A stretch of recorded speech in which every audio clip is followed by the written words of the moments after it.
Keep it alive through these lines I write. I keep it live cause I thrive. I might just blow your mind tonight. I'm so hyped, but it's no hype.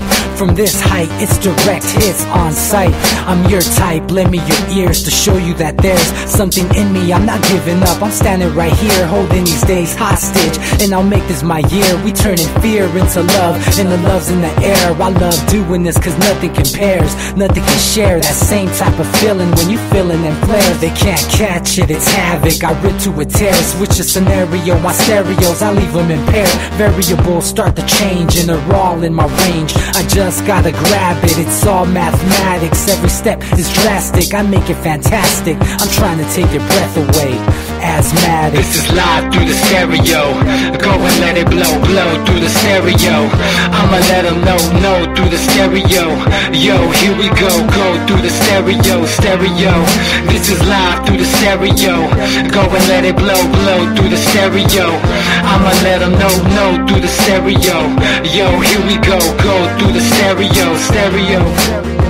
Yeah, just nod your head with it, so explicit and vivid. Every image is intricate, intimate. I put my all into it, no scrimmage and no rules. I'm a pro tool, hear my heartbeat, beat into the vocals. I'm so loco, lost my mind, oh no.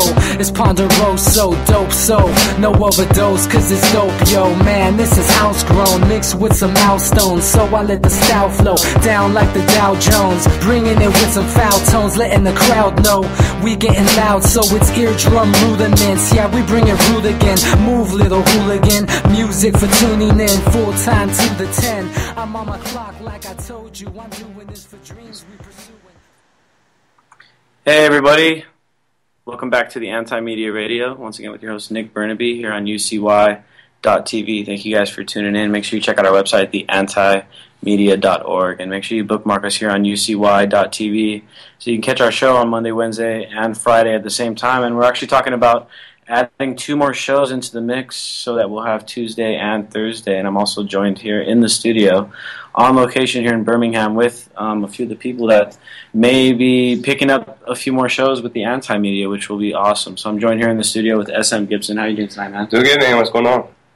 Oh, nothing much. Enjoying Birmingham and still kind of reeling from this awesome event out in Houston, which we went to, which was for the Community 8, which was put on by the Houston Freethinkers and Derek Bros and all these awesome people out in Houston, which was great, and a lot of good vibes, a lot of good people, good music, good ideas, and all this. Great organization, man. They've really kind of taught me a few things, and they've really made some moves in Houston and made a big difference out there, and maybe we can bring that to other cities around the country.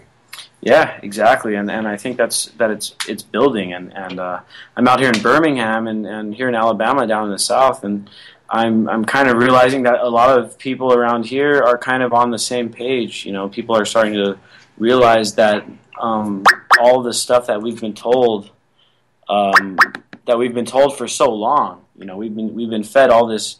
All these ideas that kind of divided us for so long and kept us at each other's necks and kept all these wars going and kept all these bad things happening. And I think this younger generation, these people that have access to the internet, are kind of going to change that. Now, I'm also joined here by Diedrich Young, he's from an organization called Birmingham Bitcoin and Free Birmingham. How you doing, man? How you doing? Pretty good. So we have you on the show tonight. Because you may help us out with our other radio slots on Tuesday and Thursday that we've been thinking about, and also because you're working on some really cool ideas when it comes to Bitcoin and making this technology accessible, because we all know that the Federal Reserve, the monetary system, is all part of this problem. It's all part of this problem that has been basically keeping us out. None of us, the regular people, aren't really benefiting from the Federal Reserve System. It's just these very small handful of people. Like SM, you were telling me earlier about a story you read today about how 0.01% of the population, more or less, is now going to be controlling more wealth than 90% of the rest of the population, right? Yeah, it's everything. It's the most that the the balance has been off since 1929. And, you know, if history serves me correctly, the last time that there was this much imbalance in wealth, we had the Great Depression and everything collapsed. So we've been on this path for a while, you know, with the QE and then just propping up all the finances and the numbers that, you know, we're at the situation that it could collapse any moment. You know, it could collapse in 10 years. Yeah, so, I mean, this is what's so dangerous about relying on the Federal Reserve. And, Diedrich, that's one of the reasons I wanted you to come on the show tonight, is to talk a little bit, first about a little bit of background about Bitcoin and maybe about blockchain technology, and then we can go a little further into the project that you're working on, and then maybe some other applications that you know, in the future that can help, you know, get people out from under this Federal Reserve system. And then people that aren't under the Federal Reserve in Europe, under the ECB, or in South America, under whatever central banking system, there are always these oligarch type of systems that benefit a handful of people and then basically punish everybody else that isn't directly connected to this system. So if you can, go into a little bit of background about just some basics about Bitcoin for those that don't know about it, and then we can start talking about your project. Yeah, so basically Bitcoin is a software-based online internet currency that's ran on a decentralized network that's peer-to-peer. So it's kind of decentralized. Yes. So it's not controlled by any, just like a few handful of these oligarchs that are owned by the banks. You know, it's controlled by us, everyone that participates in it, right? Yes. All of us can take a part in it. So it's basically like peer-to-peer, decentralized network. You know, all of us can like be involved. Now, what were you telling me today about? You told me something about you could feed children in Africa, or how does that work? Or? Yeah, with this new technology, Chain Tip just introduced last week. It'll allow all of us to, like, you know, tip each other on social media, on Reddit, on Twitter, and stuff like that, and, like, send micropayments across the world with zero transaction fees and stuff like that. So we're just trying to, like, spread the love and share the love and tip everyone. Yeah, and now this whole thing with Bitcoin, and, like, the reason a lot of people like it is, A, it's decentralized, B, it's kind of anonymous, right? Well, and C, it's a lot more secure. Yeah, not so much anonymous. I would say like synonymous, but you know, because it is all the transactions are kept on a. But it's very transparent too. Yeah, but it's all like stored on a public ledger, right? Which is awesome. Like all the banks' ledgers are like private, right? And it's like held by central authorities, which the opposite of Bitcoin isn't, right? Yeah, and I think that's why people like it so much, is because it's not at the whim of any of these governments, you know. And we all kind of, I guess, what I was talking about at the beginning of the show with our experience in Houston and my experience so far in Birmingham, and obviously in San Diego, we got a bunch of great activism going on as well. Is that people are starting to realize that we shouldn't be putting all of our eggs in one basket where it comes to the economy, the monetary system. We shouldn't allow the government to maintain a monopoly over all of these systems, because when they do that, it's so easily corruptible. You know, when it's only a handful of people that have control over this stuff, well, then these corporations or these big banks, Wall Street, whatever you want to call them, they're able to go in and corrupt that system when it's just a handful of people. Now, the thing to me that is so appealing about Bitcoin is that it's based on millions of people using it and creating it and keeping it accessible, keeping it transparent, and building it. And the crypto technology, you know, it can range. You know, it serves a lot of purposes. I think a couple of weeks ago we talked to the founder of BitCongress, and you can take that technology and it can do things outside of the financial realm. It can also be like the best voting system that we could implement and like change the game with, you know, supporting politicians or even like our votes by like handling on a decentralized network. Mm-hmm. Now, I think we're also joined now on the call by DB Schwartz tonight. I believe he's on the call. You there, man? Yeah. Just listening to the next step of what's going on. I think we already talked about BitCongress on a couple of our shows, so it's good to see that the open source wave is spreading into the South. If it's in the South, it's going to be everywhere soon. Yeah, exactly, and I think that's why it's so important that we talk about this stuff, because a lot of people still don't know about Bitcoin and how to use it and all that stuff. So, Diedrich, if you can, maybe give us just a quick, if someone's listening right now that's never used Bitcoin, can you give us a quick rundown of how they can just jump into it real quick, easy? Well, either you can go online, TrueCoin, or Circle, or you can also go to Coinbase, which is like one of the top places you can like purchase Bitcoins online, or you can find like your nearest BTM, which they're like a few based like in California. You have one in Chicago, a few in Atlanta, but mostly like in Canada and stuff like that. So that's the way you can like acquire Bitcoins now. And so you basically go to one of these sites and you can put some Federal Reserve notes in, right?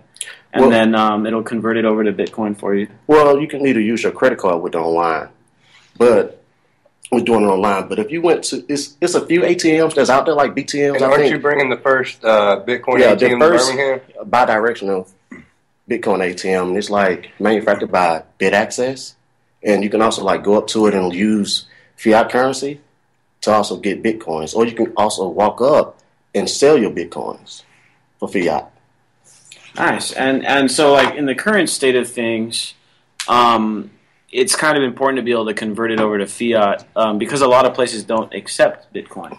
But I think that's one thing that we want to start changing, right? Yes. Is we want to start getting more and more businesses on board where you can go to a bar, you can go to a restaurant, you can go buy whatever it is you need to buy, and you could actually make your purchases in Bitcoin. So that way the more that we can do that, the more that we can cut the Federal Reserve out of the system, which means the less taxes that we have to pay, which means the less people that our government is able to go blow up overseas with our taxes, right? Well, not saying that we won't have to pay taxes, because there are regulations being like in place now. You know, with the whole tax thing, I think that, you know, even though if you're using cryptocurrencies, that it'll still be a way that they would find for us to like pay taxes when we're using it. But we still like getting the banks out of the picture, and more power in the individual's hand. Like giving the power back to the people is the whole thing. And I think that's why this thing is going to move forward so fast, you know, because we've never seen anything like this, you know, where in seconds we can, you know, just make transactions and send them to people all across the world in seconds, you know, at small fees. So I think it's a game changer. I think that, you know, we just now, you know, this egg is now just hatching. So it's a lot to come. So if you can, tell us a little bit about Bitcoin Birmingham, or Birmingham Bitcoin, and what you're planning on doing with that. Yeah, Birmingham Bitcoin is the meetup group that me and my buddy Eric started here like in January, basically looking for more people like to share their information with. And it ended up that we was the ones in town that like knew more about this new emerging technology. So we have meetings every 2 weeks, trying to like educate the community, you know, get more people involved around Birmingham in the crypto world, and that's it. And we like trying to like, you know, just help the community inform them. So you guys are getting ready to put in a Bitcoin ATM. Yes, the first Bitcoin ATM will be at the Crestwood Tavern in a couple of weeks. Like in 2 weeks, we're waiting on the shipping date to come out from BitAccess. And some of our buddies out in Denver at the Denver Bitcoin Center giving us a great hand at this process also. That's awesome, man. And so this is just the first step, or one of the steps in the process of making this technology accessible and just pushing it up to the next level. And now, before we go into the news, we're going to cover a bunch of news tonight. There's all kinds of things going on. I do want to stick with this local stuff that we've been working on lately. And I just want to ask you, SM, about Free Birmingham and this group that you guys are building here, because in my opinion, it kind of reminds me of something that I've been working on in San Diego with Artful Activism and this group that I was building called the Chula Vista Group. And then it also, I got some great firsthand experience with how amazing these groups can be in Houston. Oh, Houston was incredible. Yeah, and we had this huge event with the Houston Freethinkers called For the Community 8. And there's so many young people that came together, and even old people. There was like a group of 15 old people that came up, man, and they were dancing with everybody, and like people were smoking blunts right next to them. And they didn't give anybody any hard time. But I think it's really important that we not only work on these huge issues, and you know, the Anti-Media is a global news outlet, and it's a big project. But it's also important to work locally. Absolutely. And I think that's what you guys are working on with Free Birmingham. So what are you planning with that? Well, I think, you know, seeing how Houston was running their organization, and it was a collectivized group of people coming together, sharing different ideas. Not everybody agreed with each other on every idea, but on the things they did agree on, they came together, chose those passions, those missions, and went and fought for that. I think that's going to be incorporated in the Free Birmingham, but also Birmingham historically has been a very corrupt city, and they're not very held accountable for much of what they do. And that's basically what this is going to be, is it's going to give a mouthpiece to the people in the streets of Birmingham to report what's actually happening and for the corruption to end. And, you know, if the powers that be don't like that, well, you know, stop being corrupt. So basically you're saying that it's going to give the power back to the people, or just the voice? It's going to, the voice and the power are going to come at the same time. Yeah. It's going to empower the people by giving them a voice, because they haven't had a voice in a long time. Yeah. And, you know, this is an attempt to change all that. Yeah. And so also bring like-minded people together. Yeah. Dang, the more and more I get around the country, and I haven't done much traveling in my life. This is probably the most I've done in the past week. And I've been very lucky. I've been having like the most amazing week between this whole Community 8 thing in Houston and being out here hanging out with you guys. When I get back to San Diego, I'm going to be hanging out with Jason from the Free Thought Project, and we're going to be going to Libertopia and all this other cool stuff. The more and more I meet people around the country, and I meet young people, the more I realize that we're almost all on the same page with a lot of this stuff. The way I see it is like people that have access to the internet and people that consume the most of their information through the internet are starting to realize that we don't have to hate people just because they're different. You know, and that is the whole idea and the whole ideology that was making the world such a horrible place for so long. I mean, the ideas are spread faster than ever before. They're faster. They're more transparent. Right. They can be debunked right away. They can be, discussed right away. It's not like before where you have to, if you ever want to share information, you have to write a letter, send it on a sailboat, send it across the ocean, wait for hope that the person receives it, right. Hope that they didn't die from getting a cut on their hand and got infected. And then hope that they write a letter and it gets back to you and the ship doesn't sink that's supposed to bring it back, and then you actually get it 6 months later. And you know, I think this is part of it too. It's like we're trading, like we're all communicating so fast with each other that there's just always been this official narrative always hanging over us, and now all of a sudden there's people that are able to go back and forth and talk to each other in real time and say, wait, this isn't how we think. This isn't what's actually going on. I mean, look at Twitter. You type in the hashtag Ferguson, and you actually see what's happening in Ferguson. It doesn't matter what CNN's telling you. It doesn't matter what Fox News is telling you. You can see it in real time by people there on the street, and everybody's realizing that the narrative is not exactly what's going on, and everybody's waking up to that. Yeah, man, exactly. And then you got all these things like live stream, and then you got websites like ours, like the Anti-Media, where we had Justin King embedded in the Million Mass March. And so if you guys are interested in finding out about the Million Mass March, go on the Anti-Media and go like 3 or 4 stories down, and Justin King has a over 5,000 word article with plenty of pictures and photos and a first-hand description of what really happened in the Million Mass March. And it actually got some media attention this year. Remember last year, it got ignored because they were talking about Kanye West and Kim Kardashian over some stupid drama, and instead of talking about 1 million people marching in the streets.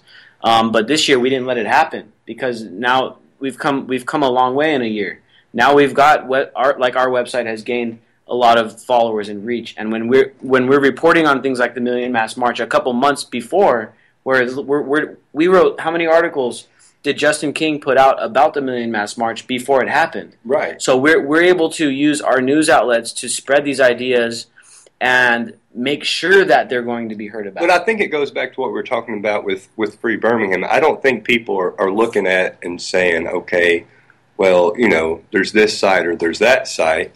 I think people are saying, oh, wow, our voices are finally being heard, our stories are being told. And I think that's all anybody's ever wanted, is to express themselves and know that they're not being suppressed and that people are hearing them and they're hearing their grievances. And I think that's been the big issue for a long time. And it's finally, because of technology, able to happen. So, how I'm feeling about the Free Birmingham, I think that it can start here in Birmingham, you know, like, and it can also be, it's Free Houston, Free San Diego. You know, it's like giving the people back their voice, you know, or letting them have one, you know, because just by seeing the Ferguson stuff happens and like how the major outlets never like show anything.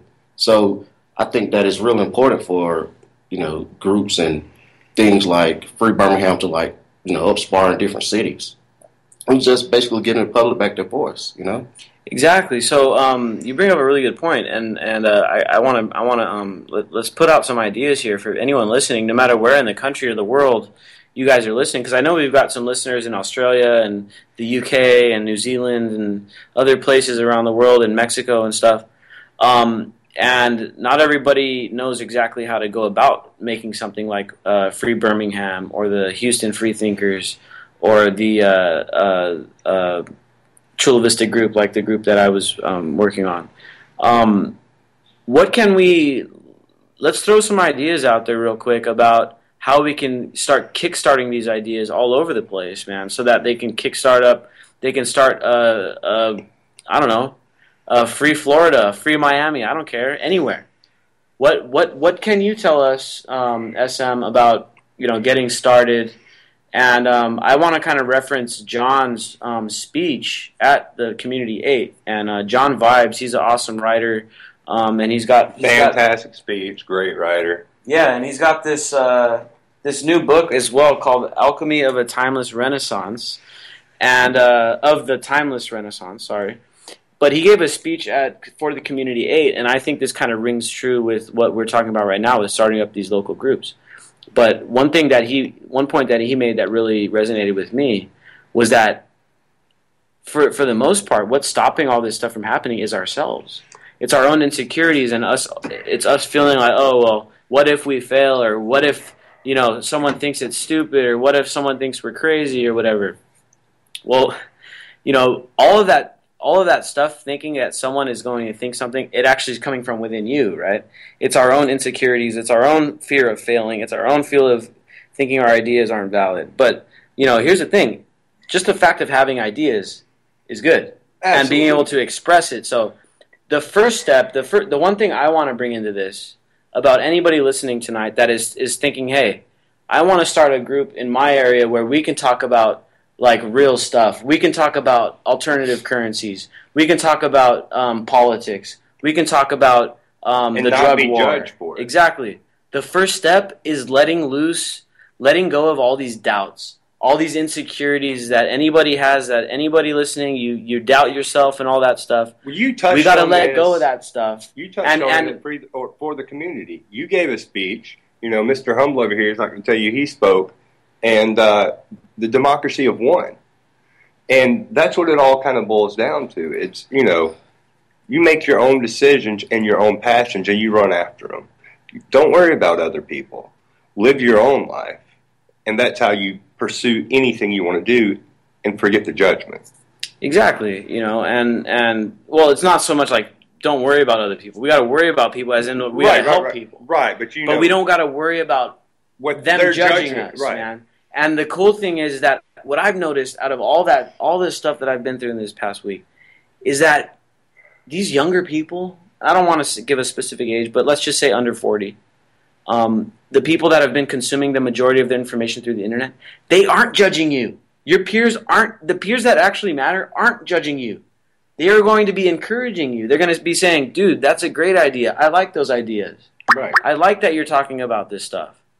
And people are going to embrace that, you know? And it's going to build into this awesome thing that they've built in Houston, where there's a bunch of really cool people from every different background, from every different ideology, from every different music scene. Yeah, and that they can all come together and enjoy it and not judge each other judged for it. and grow from each other and trade ideas and trade skills and trade goods and trade entrepreneurial skills and stuff like that. And they can all rise together, and I think that's a great thing that they're doing in Houston. I can't say enough about it. I can't either. I can't was even put it into blown words. away. Yeah, Like it was so awesome. I What can't put it Derek into Prose words. has put together there, and it's the community of Houston, but he's kind of spearheaded it, and he's brought the people together around this one idea, and it's just fascinating.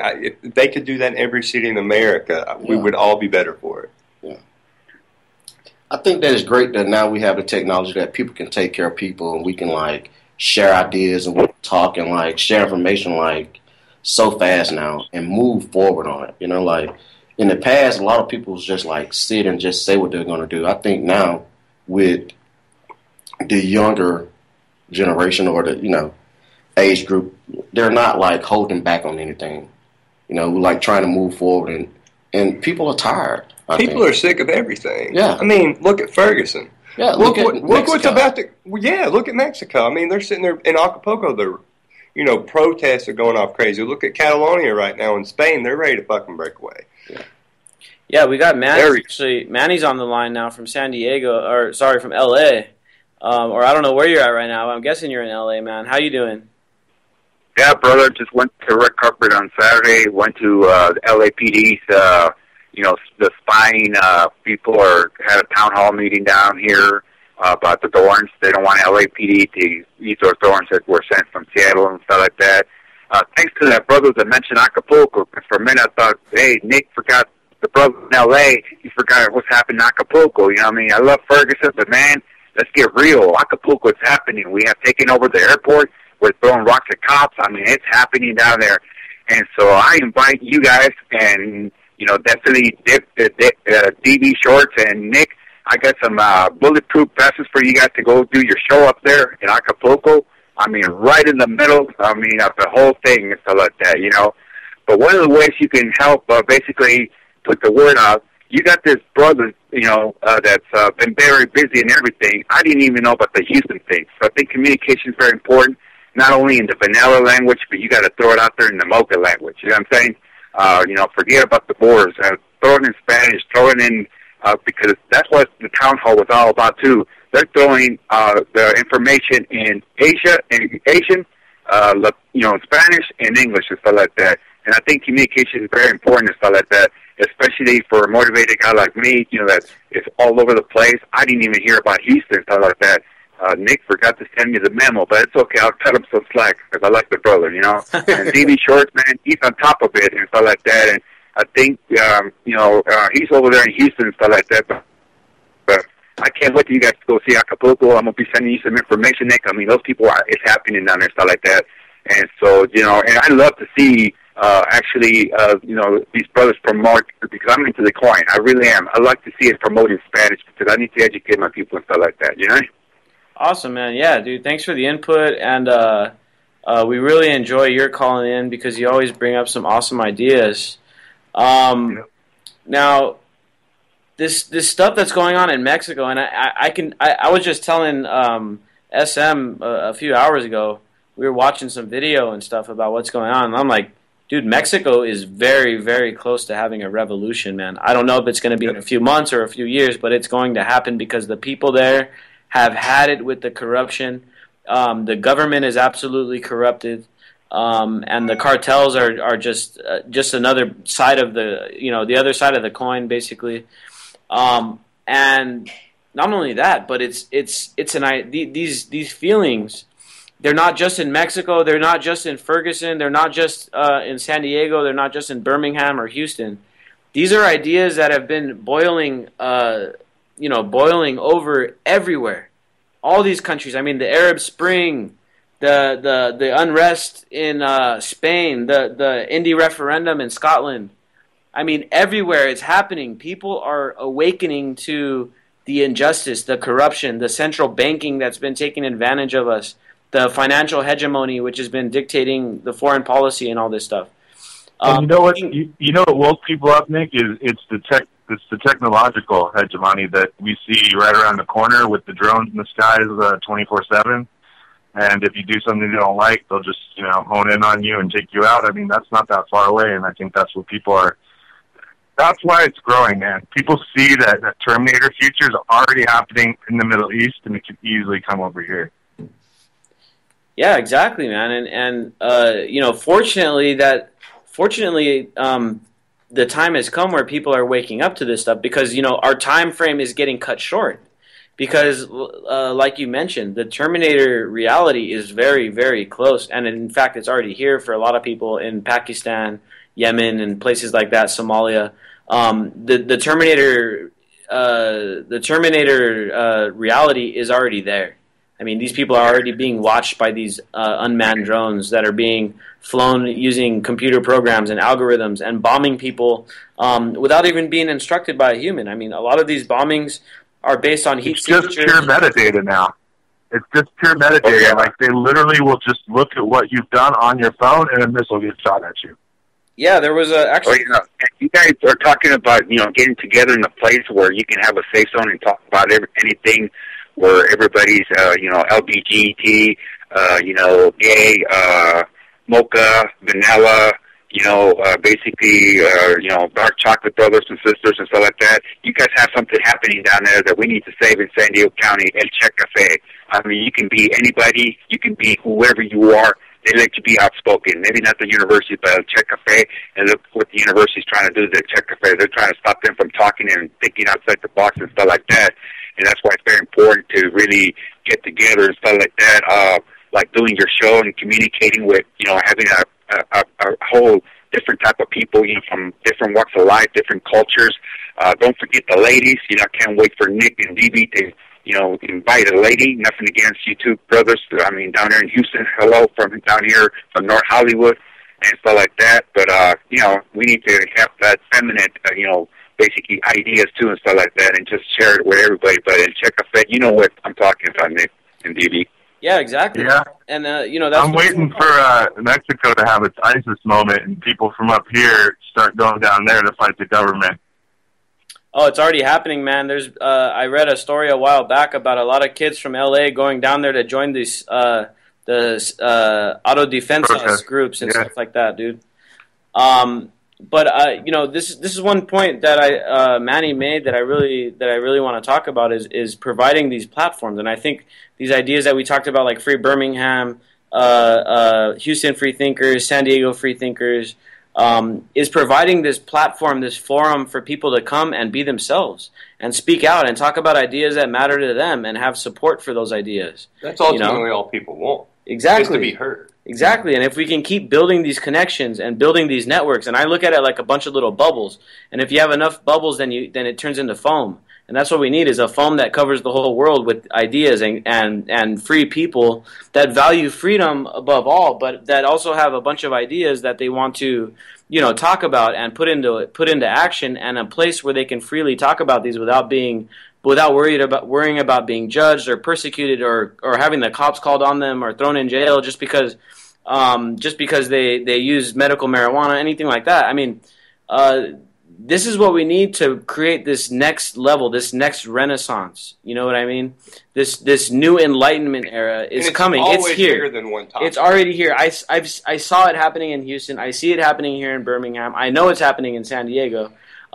It's here. All it takes is for people to come out and forget about all of their insecurities, forget about all of their inner doubt that's holding them back, and we got to just start unleashing people and unleashing freedom to the world. And if we can do it here in the U.S., I'll tell you what, they can do it anywhere because we have the most oppressive, financial, hegemonic system in the world. Our military is in more countries than any other country by far. I mean, Russia has like Russia only has one military base outside of Russia. You know what I'm saying? China doesn't have any. We've got 1,000 or something like that. We're in over 100 different countries. So it's close to over 150. If we can do it here in America, and if once we make it stick, then every other country in the world is going to be able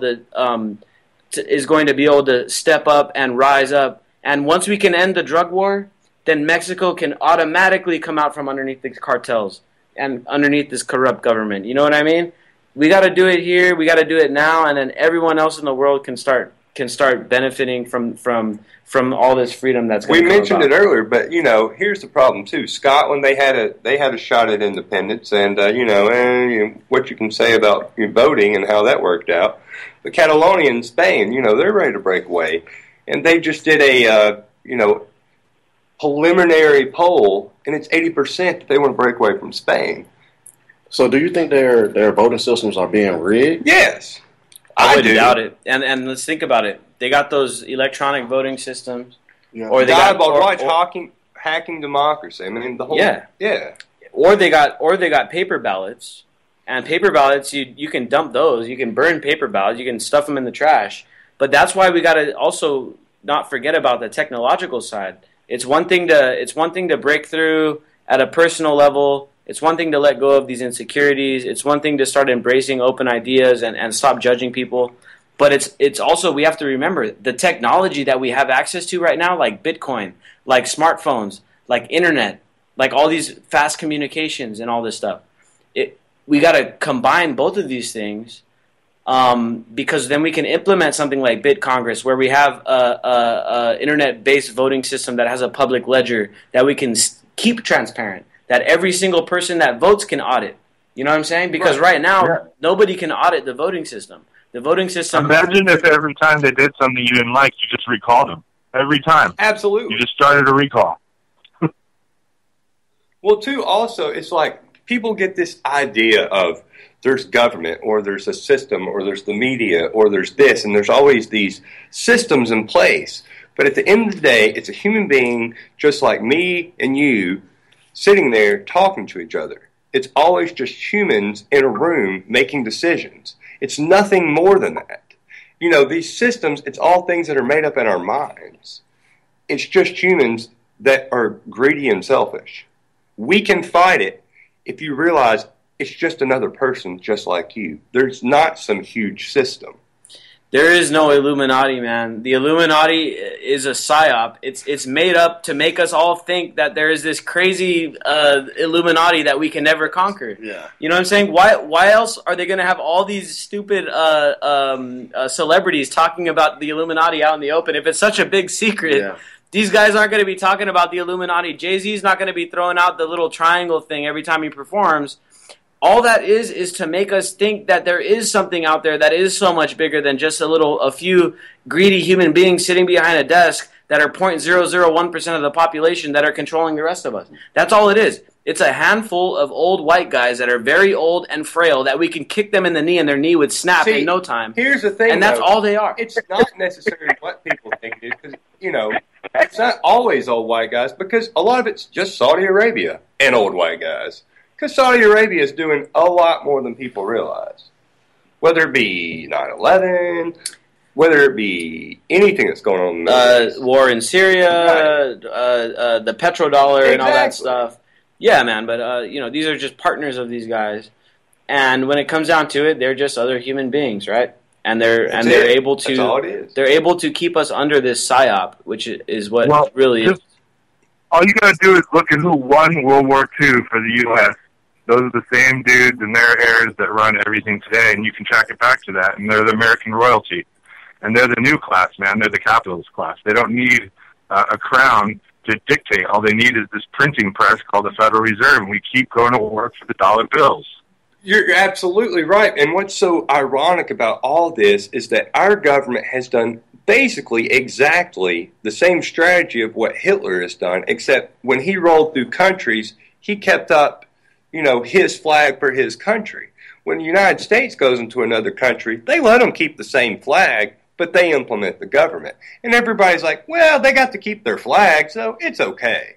But that's not really what's going on here. The government's ours. We control everything. It's all based on the dollar. As soon as anybody gets off the dollar, you got to go. Look at Gaddafi. Look at Saddam Hussein. Look at the guy that was in the plane crash, the French CEO of the oil company. Yeah, and Assad, too. Right. And now, before we jump into all this foreign policy stuff, I want to go into Ferguson, man, because this is the pressing thing, at least in the U.S., this is what's going to be happening next. And I don't know when this verdict is going to come, but by all means, we've seen the leaks. We've seen the tweets we already from know Anonymous. What's going to happen. We've seen the tweets from the journalists from the Daily Kos that had a contact within the government. And we pretty much know that this Darren Wilson guy, he's probably going to be let off the hook. He's going to be let off. Even though he killed an unarmed boy. You know what I'm saying? Right. He killed an unarmed teenager, and he's going to be let off the hook, and so people are going to be very angry. So what I want to talk about, and I hope that people that are out there that are movers and shakers in Ferguson, I hope at least somebody's listening out there right now, because there's two different routes that we can go. There's going to be one route that we can go where it's going to be bad, and it's just going to be a bunch of destruction. And there's another route, solve anything. And that's not going to solve anything. There's another route that we can go that will kickstart the massive, massive movement that we've all been talking about for a long time. So let's. I want everybody here to quickly go talk about what you guys think is going to happen in Ferguson. I'll finish it up at the end. Diedrich, you want to go first? Yeah. From what I'm thinking that's going to happen in Ferguson is that people going to have to really take a stand and not let this happen. You know, I don't think really burning down the communities or tearing stuff up is going to really solve the problem. We're going to have to really, hit them where it hurts, We cannot let this happen. Basically we cannot let this guy walk with anything and a few people just get arrested or, just go to jail or, just throw water bottles. I think it's time we really organize and impact this situation and let them know that it's not going to stop and we're not going to lay down. But who's to say? We just have to see when this happens because we already know what's going to happen there in Ferguson. I think that we're just going to have to press hard, and see from there. And Ferguson is really going to let us know, what we really are. And if we really ready for this movement, are we really ready to take over and be free and be able to speak and voice our opinions and share our ideas and take charge and be innovative and take control and Ferguson is really going to let us know, are we ready? If we let this, if we sit here and let this happen, not to say Ferguson is not the only place cops are killing kids or killing unarmed. That's what the thing about Ferguson is. It's bigger than that. It's bigger than Ferguson. It's bigger than Mike Brown. Yeah. Mike Brown. It's about a lot of people's children that have been killed. But the militarization of the police departments all over the country is out of hand, okay? We paying for tanks, guys. We pay for all this stuff. And they're lined up in St. Louis right now ready to descend on Ferguson. Yes. Now they're boarding up businesses. They got helicopters flying over Ferguson. They're ready for this. Yeah, so I just want to see what's going to happen. So I'm gonna sit back and just watch and see what happens, man. And then we may just have to go and stand ground. Yeah, and that's the thing. And I hate to be Mr. Negative here, but what I'm afraid of is I've known some people that have been on the ground in Ferguson, and they're really good people and they're peaceful protesters, and I think that's what the majority of people have been in Ferguson. I don't think that the government wants to see peaceful protesters out there because they want to have an excuse to justify the military presence they're going to have on the ground. Because they're going to have that military presence on the ground, peaceful or not peaceful. If they're peaceful, they're going to need to justify that. What scares me is they're going to have some agent provocateur out there throw a Molotov cocktail, shoot a gun up in the air, and all of a sudden it's an excuse to start going for it. If that happens, right, that would trigger everything. It will. Because But they're going to blame it on the protesters because that's the side of the violence. Well, it's at a point where, hey, you can't just gun down innocent people while millions are watching. They're going to use rubber bullets. They've done it before, rubber bullets, do it again. Rubber bullets is bad. It is, but listen. But, hey, like I said, I think that it's better than what happened to Mike Brown, and it's better than what happened to thousands of people that have fallen dead. Dude, we have a right to protest, We do have a right to protest because we do, despite what they say, but they don't think that. Yeah, but rubber bullets are bad. Not even using rubber bullets. We couldn't allow them to use rubber bullets, okay?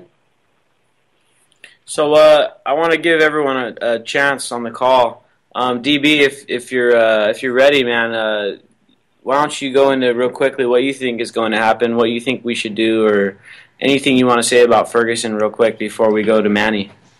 Right. Not knowing much about St. Louis, I can kind of already see it's pretty polarized from what I've been reading. And, the dream would be, especially for us younger guys, Jared, is people from other communities would not look at Ferguson like they brought it on themselves and actually go down there and demand change, demand the firing of the police chief, demand the entire damn department get reorganized, because it's been done in other cities, not as big as St. Louis, but, this calls for it. There's enough political will to get it done. However, when people see Ferguson as a Compton, or they see it as a Cabrini Green, or they see it as this place where all these undesirables live, and they're not like me and we're different, and I don't care about them, this is what it is. It's a litmus test. And the only way you can take America down is make a race war. So we got to prevent that. The younger people aren't going to go for it anyway. It's all the older people that are set in their ways, and maybe we got to change their minds. That's what we need to get out of this. Listen, we're in Birmingham, Alabama. It was the central place of all that. Birmingham knows more about that than anybody. And you know what? We survived it. We didn't play the game. We got through it. Ferguson's going to get through it. But you know what? You got to stand up to the machine. Exactly. And all these powers are so entrenched. Manny, if you're still there on the line, man, if you want to quickly tell us what you think, maybe give us some ideas or some tips of what we can try to do with Ferguson to help out and make this thing work out for everybody. Well, I'm kind of glad that I'm speaking of that, because after I went to LAPD at the dorms, the coalition of spine, one of the things that I love, real activists do not criticize other activists when they're doing something good. And what I like about true activists, that's why some of these yahoos just blow it for us, stuff like that. We have to do what you guys have in San Diego, for instance. You have City Heights. City Heights is the organizer of the whole movement down there in San Diego. City Heights, we need City Heights all over the place. One of the things that we need to learn from Ferguson, I think, is going to be a riot. The problem is that our dark chocolate brothers have to not destroy our own homes. You should have gone into Beverly Hills. Don't destroy your own South Central. Come on, and that's a mistake, stuff like that. Acapulco, we're not burning our own houses. We're burning federal buildings down there and stuff like that. We're going after the machine, stuff like that. And so I think right now the training point is Acapulco. Good training points. We have a lot of things without being biased to learn from down there. I think that basically it's going to be another Rodney King, but hopefully it'll be against the machine and stuff like that, not against our own neighborhoods. Because when you're out there as an activist and for justice, one thing I love about real justice, we're all one. Vanilla, chocolate, there's no race out there and stuff like that, because it was proven. One of the emotional things that I love about the Rodney King thing, look at what happened in tape, and those white cops did not get prosecuted at all. But one of the things that I didn't like is that, Yahoo took this young man from his truck, being a white man, but the people that saved him were a black couple. And I love that, because people that believe in justice do not see color. We're colorblind, because justice is for everybody. We're all brothers and sisters and stuff like that. And so that's why I don't think nothing's going to happen, but I think it's going to be a real riot down here. I think it's going to be LAPD again, stuff like that. And I think LAPD is ready to have its own riot because of what happened, Isabel Ford, and now they, arrested, I can't remember his name, but I'm talking his cousin, the rapper, and stuff like that. Yeah, so, so, yeah. I tell you what, it's an omen that we're broadcasting tonight from Birmingham, Alabama, on the eve of destruction of Ferguson, Missouri. Look to Birmingham and look what Dr. King did in this city. They went to Kelly Ingram Park peacefully. He studied Gandhi. Peaceful, peaceful, peaceful, peaceful. That's what Dr. King brought to, if you want to make Ferguson a civil rights deal, fine, peaceful. They brought people into Kelly Ingram Park, and you know what? They sprayed them down with hoses and they put dogs on them and they arrested them. But you know what? The people that were protesting stayed peaceful. And they ushered more people into the park, and they stayed peaceful. And they stood their ground in peace. And you know what? They ultimately won the day. So I stress to the people of Ferguson, of Oakland, of Chicago, of Detroit, stay peaceful when this happens. Stand your ground, but stay peaceful. Yeah, that's what I'm saying. The people in Ferguson, man, let's stay peaceful. Let's just stand our ground. Let's wait and just not give them any reason to just do what we know they just willing to do anyway. They just trigger happy, ready to squeeze the trigger, And we need to just stay in our community and start recycling, man. It's other ways that we can beat this machine instead of going at it violently. We don't have to meet force with force all the time. I know it's a time for that, but it's not that time, Definitely, man. And I want to tie all this stuff together because I agree with all you guys in various ways. Firstly, with what you were saying at first, Dietrich, about the litmus test and about this is basically when we see what goes on in Ferguson, we're going to see where everybody's at. We're going to see at what point are we. Are we ready for real freedom, or are we not?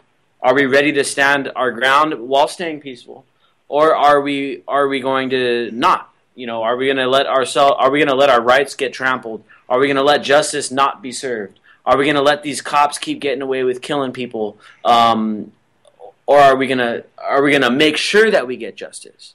And now to what Manny said about how it could turn into a riot and stuff.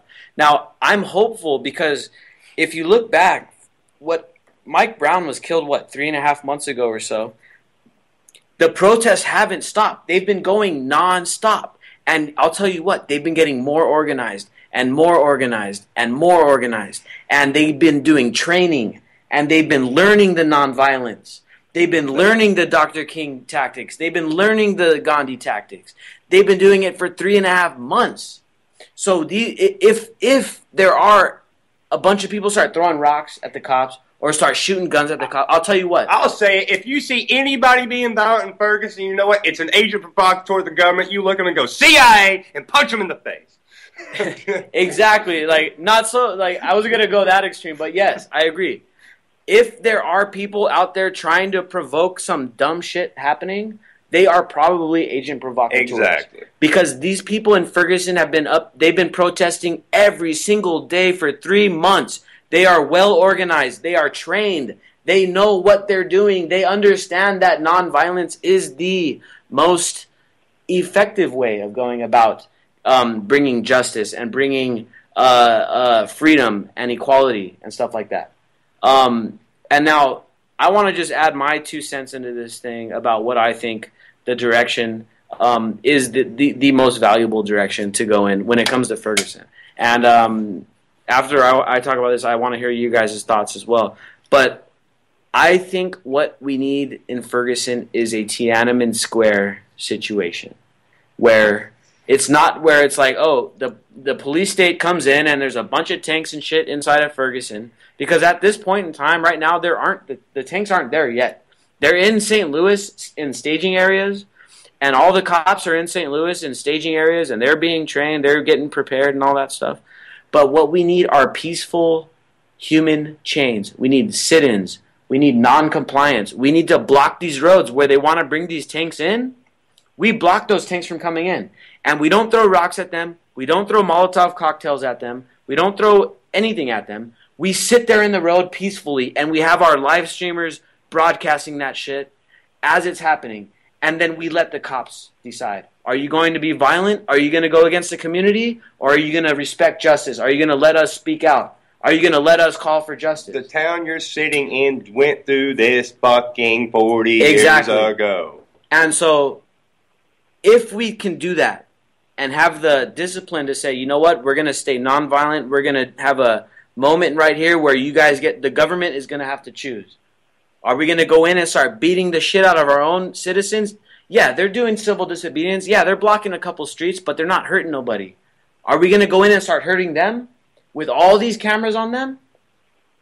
Or are we going to respect them? Are we going to respect that they're calling for justice? Are we going to respect this movement that's rising, that is holding police accountable all across the country? I don't know if you guys have seen it lately, but there's more and more police. The guy just the other day, he slapped a kid in the face.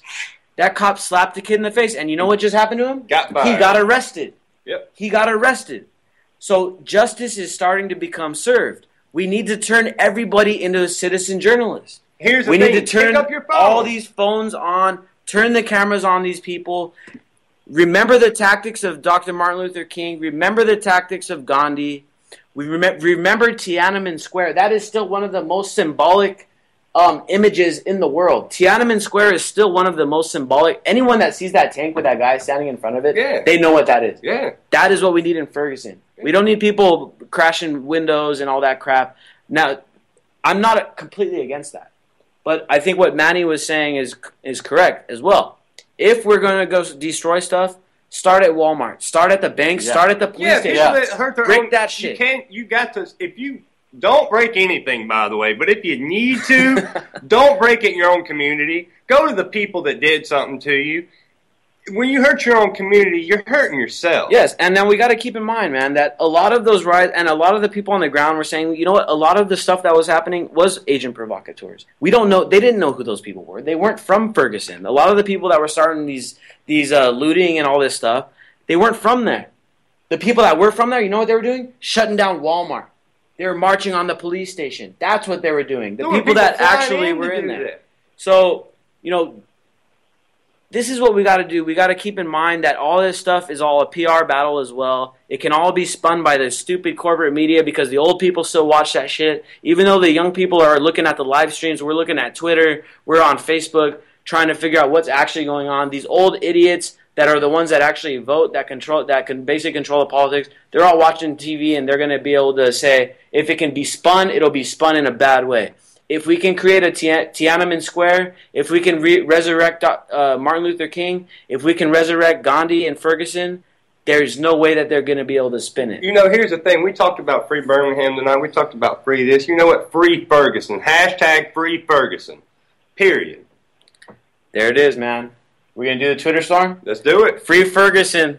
All right, guys. Hey, when everything starts going down in Ferguson, when this verdict comes in, I know there's going to be a lot of people that are very angry.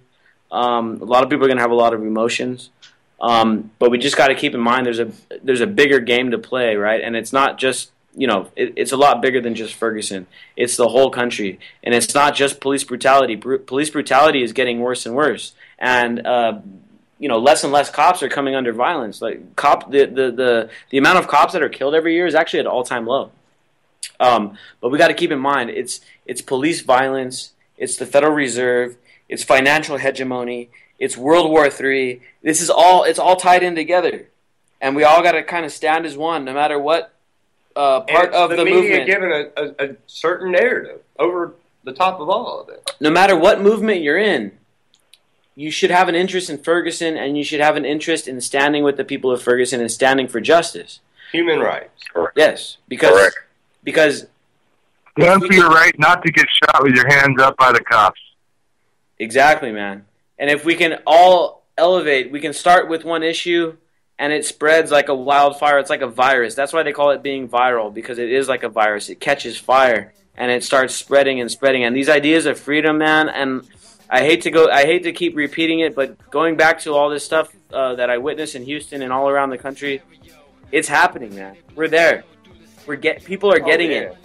People don't need to be scared of Ebola spreading. They need to be scared of fucking liberty and the truth spread, because it's coming. Hashtag free Ferguson.